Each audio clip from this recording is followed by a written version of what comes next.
Hello' বন্ধুসকল, আপোনালোকে চাই আছে Tv2 আৰু এইটো চেনেলত আজি মই এই গুৱাহাটী ইউনিভাৰ্চিটিৰ যেটো এক্সাম ওপেন টেক্সট বুক এক্সামৰ পোৰ্টেল আছে সেইটো উপলক্ষে মই এই ভিডিওখন বনাই আছো আৰু আপোনালোকে চাই থাকিব। মই মানে ইয়াত এইটো ভিডিওত মই আপোনালোকক সহায় কৰিব পাৰিম বুলি আশা কৰি এইটো ভিডিওখন স্টাर्ट কৰিবলৈ ভাবি আছো আৰু বন্ধুসকল আপোনালোকে যদি এইটো চেনেলত নতুন হৈ থাকে তেনেহলে চেনেলটো সাবস্ক্ৰাইব কৰি ৰাখিব আৰু নেক্সটত যদি এনেকুৱা কিবা পোৰ্টেল থাকে তেনেহলে মই হেবিলাক সলিউশন কৰি দিব পাৰিম বুলি আশা ৰাখি মই ভিডিওটো আৰম্ভ কৰিলো। ভিডিওটো আৰম্ভ কৰাৰ আগতে আপোনালোকে নিজৰ ডাটাটো অন কৰি ল'ব আৰু নেক্সটত যিকোনো ব্ৰাউজাৰ ক্ৰোম ব্ৰাউজাৰ হওক নাইবা গুগল হওক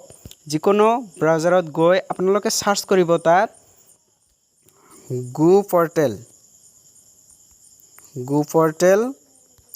तार पिছত আপোনালোকে তাত সাৰ্চ কৰিব পাৰিব ওপেন টেক্সট বুক এক্সাম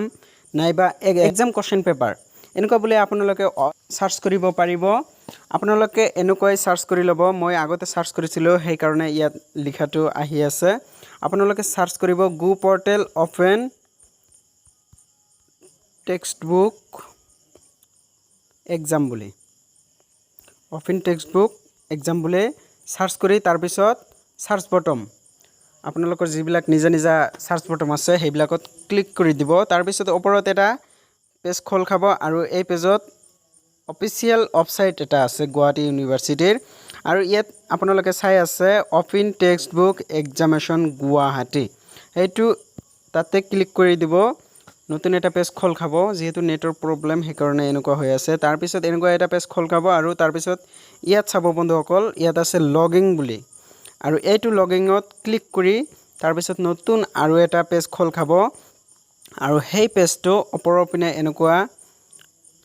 কৰি তাৰ পিছত ইয়াত চাব বন্ধুসকল অনলাইন OTB এক্সামিনেশন এইটো অপচনত ক্লিক কৰি দিব। বন্ধুসকল ইয়াৰ পিছত নতুন এটা পেজ খোল খাব আৰু ইয়াত বহুতো অপচন থাকিব। সেইবিলাক যদি পঢ়িবলৈ সময় আছে তেনেহলে পঢ়ি ল'ব আৰু যদি সময় নাই তেনেহলে আই এগ্ৰি বুলি ইয়াত এটা অপচন আছে আৰু এইটো অপচন ক্লিক কৰাৰ লগে লগে ইয়াত প্ৰসিড বুলি এটা অপচন আহিব আৰু তাত ক্লিক কৰাৰ লগে লগে নতুন এটা পেজ খোল খাব। তাৰ পিছত আপোনালোকে কি কৰিব নতুন এটা পেজ খোল খোৱাৰ লগে লগে ইয়াত চাব ষ্টুডেন্ট লগইন মানে ষ্টুডেন্টে এই পোৰ্টেলত লগইন কৰিব লাগিব আৰু তাৰ পিছত ইয়াত উল্লেখ থাকিব registration number registered mobile number তাৰ পিছত ডেট অফ বাৰ্থ তাৰ পিছত সাবমিট নাইবা কেনসেল। তাৰ পিছত আপোনালোকে কি কৰিব ৰেজিষ্ট্ৰেচন নাম্বাৰটো ইয়াত উল্লেখ কৰি দিব। মোৰটো দি আছো তেনেকুৱাকৈ আপোনালোকেও দি ল'ব।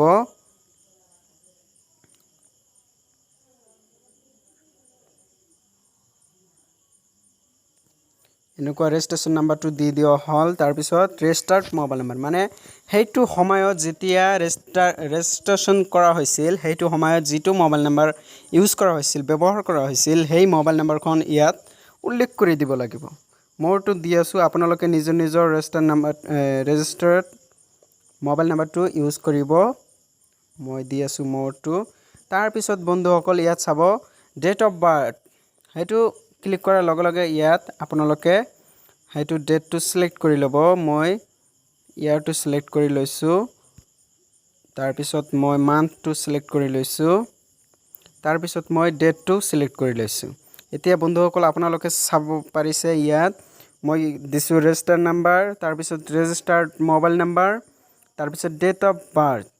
এইখিনি গোটেইখিনি কমপ্লিট হোৱাৰ পিছত মই যেতিয়া ওপেন কৰিবলৈ যাম তেতিয়া সাবমিট বুলি অপচন যেটো আছে এটো বন্ধুসকল সাবমিট যেটো অপচন থাকিব সেইটো অপচনত ক্লিক কৰি আপোনালোকে ইয়াত সাবমিট বুলি উল্লেখ থাকিব। তাৰ পিছত সাবমিট কৰাৰ লগে লগে আপোনালোকে নতুন এটা পেজ খোল খাব দেখিবলৈ পাব আৰু ইয়াত অপচন থাকিব হোম পেজ আৰু এটা থাকিব ডাউনলোড কোশ্চেন পেপাৰ তাৰ পিছত লগ আউট। যদি কোনোবাই তেনেকুৱা সাবমিট কৰি দিছে আৰু পিছত ইয়াত নাম উল্লেখ কৰিছে নামটো আছে যদি নামটো নুবুনে মানে নিজৰ ৰেজিষ্টাৰৰ লগত যদি হেতু মিল নাখায় তেনেহলে তেও লগ আউট অপচনটো ক্লিক কৰি হেতু চেঞ্জ কৰি ল'ব পাৰে আকৌ এবাৰ লগ ইন কৰিব পাৰে নাইবা যদি হেতু সঠিক হয় তেনেহলে কোশ্চেন পেপাৰটো যেতিয়া ডাউনলোড কৰিবলৈ যাব তেতিয়া এই ডাউনলোড কোশ্চেন পেপাৰ যেটো অপচন আছে হেতুত ক্লিক কৰি দিব আৰু ক্লিক কৰাৰ লগে লগে ইয়াত নতুন এটা পেজ খোল খাব আৰু এইটো এনেকুৱা এটা পেজ খোল খাব আৰু আপোনালোকৰ সুবিধাৰ্থে ইয়াত ওপৰত যেটো 3 ডট আছে তাত গৈ আপোনালোকে ক্লিক কৰি দিব আৰু নিচপিনে চাওক ডেস্কটপ সাইট আছে এটো ক্লিক কৰি দিব তাৰ পিছত নতুন এটা পেজ খোল খাব আৰু ইয়াত চাব আপোনালোকৰ যেটো নিজা নিজা মানে সাবজেক্টটো আছে হেবিলাক ইয়াত উল্লেখ হৈ আহিব আৰু উল্লেখ হৈ অহাৰ লগে লগে আপোনালোকে ইয়াত চাব যেটো সাবজেক্ট প্ৰথমত এক্সামটো হয় তাত ইয়াত ডেটটো উল্লেখ থাকিব কিমান তাৰিখত আৰু ইয়াত তাৰ পিছত থাকিব টাইমটো সময়টো কেতিয়াৰ পৰা আৰম্ভ হ'ব আৰু তাৰ পিছত এটো শেষ হোৱাৰ সময় বন্ধুসকল আপোনালোকে ইমান টেনচন কৰিব নালাগে যদি আপোনালোকে কোৱেশ্চনটো ডাউনলোড কৰিবলৈ বিচাৰি আছে তেনেহলে কি কৰিব আপোনালোকৰ যেটো এক্সামৰ সঠিক সময় হেতু সময়ৰ আধা ঘণ্টা আগতে আধা ঘণ্টা হাফ আৱাৰৰ আগতে আপোনালোকে কি কৰিব এটো অপচনত গৈ আপোনালোকে ডাউনলোড কৰিব পাৰিব হেতু গুৱাহাটী ইউনিভাৰ্চিটিৰ পৰ্টেলত হেতু উল্লেখ আছে আৰু বন্ধুসকল ইয়াত যেটো সময় থাকিব হেতু সময়ত স্টাৰ্ট কৰিব লাগিব আৰু এটো সময়তে শেষ কৰিব লাগিব বুলি ইয়াত উল্লেখ আছে আপোনালোকে কি কৰিব আধা ঘণ্টা আগতে ডাউনলোড কৰি লব আৰু এটো সময়ত লিখা স্টাৰ্ট কৰি দিব আৰু এটো সময়তে লিখা শেষ কৰি দিব মানে ইয়াত টাইম বিলাক উল্লেখ আছে তাৰ পিছত বন্ধুসকল কি কৰিব আপোনালোকৰ লিখাটো শেষ হোৱাৰ লগে লগে আপোনালোকে হেতুটো আৰু আপলোড কৰিব নোৱাৰে সেই কাৰণে বন্ধুসকল গুৱাহাটী ইউনিভাৰ্চিটিৰ পৰ্টেলৰ পৰা এটা নোটিছ জাৰি কৰিছে আৰু হেতু হৈছে এক্সাম সমাপ্ত হোৱাৰ পিছতো 1 ঘণ্টা মান সময় দিব আপোনালোকক হেতু পিডিএফ ফাইল যোগে হেতু অফসাইট এইখন অফসাইটতে আপলোড কৰিব লাগিব বন্ধুসকল আপোনালোকে ইয়াত চাই আছে ডাউনলোড অপচন আপোনালোকৰ যেতিয়া এক্সামটো আৰম্ভ হ'ব নাইবা তাৰ আধা ঘণ্টা আগতে আপোনালোকে এই ডাউনলোড অপচনত ক্লিক কৰি আপোনালোকে কি কৰিব পাৰিব ইয়াত যেটো এক্সাম হ'ব হেতু এক্সামৰ কোৱেশ্চন পেপাৰটো পাই যাব তাৰ পিছত আপোনালোকে হেতু ডাউনলোড কৰি আপোনালোকে এক্সামখন দিব আৰু বন্ধুসকল এক্সামখন শেষ হোৱাৰ পিছত আপোনালোকে পিডিএফ ফাইল বনাব পিডিএফ ফাইল বনাৰ কাৰণে আমি নেক্সট আৰু এটা ভিডিও বনাই দিম বন্ধুসকল কেনেকৈ পিডিএফ ফাইলটো ইউজ কৰা হয় নাইবা কেনেকৈ পিডিএফ ফাইলটো বনোৱা হয় হেতু লৈ মই আন এটা ভিডিও বনাই দিম বন্ধুসকল হেতু লৈ টেনচন কৰিব নালাগে হেতু লৈ ইমান ভাবিব নালাগে বন্ধুসকল তাৰ পিছত যেতিয়া এক্সামটো সমাপ্ত হ'ব তেনেকুৱা পিডিএফ ফাইল এটা বনাই ল'ব আৰু সেই পিডিএফ ফাইলখন যাতে 5 MBৰ ওপৰত নহয় 5 MBৰ তলতহে হয় তেনেকুৱা পিডিএফ এটা ফাইল বনাই আপোনালোকে ইয়াত চাব পাৰিব এনসাৰ পেপাৰ আপলোড এই অপচনত ইয়াত এটা নতুন এটা পেজ খোল খাব ইয়াত এটা তেনেকুৱা অপচন থাকি যাব আৰু সেই অপচনত আপোনালোকে ক্লিক কৰি হেতু কি কৰিব পাৰিব আপোনালোকে বন্ধুসকল ইয়াত আপলোড কৰিব পাৰিব আৰু হেতু নিৰ্দিষ্ট সময়ৰ ভিতৰত আপলোড কৰিব লাগিব বন্ধুসকল যদি ইয়াত আপলোড কৰা নাইবা ডাউনলোড কৰাত যদি কোনো প্ৰবলেম হয় কোনো অসুবিধা হয় তেনেহলে আপোনালোকে নিজ নিজ কলেজৰ কিছুমান হেল্পলাইন দিছে নাইবা কিছুমান ইমেইল আইডি দিছে সেই যোগে আপোনালোকে সেই নম্বৰ বিলাকৰ লগত কন্টাক্ট কৰিব পাৰিব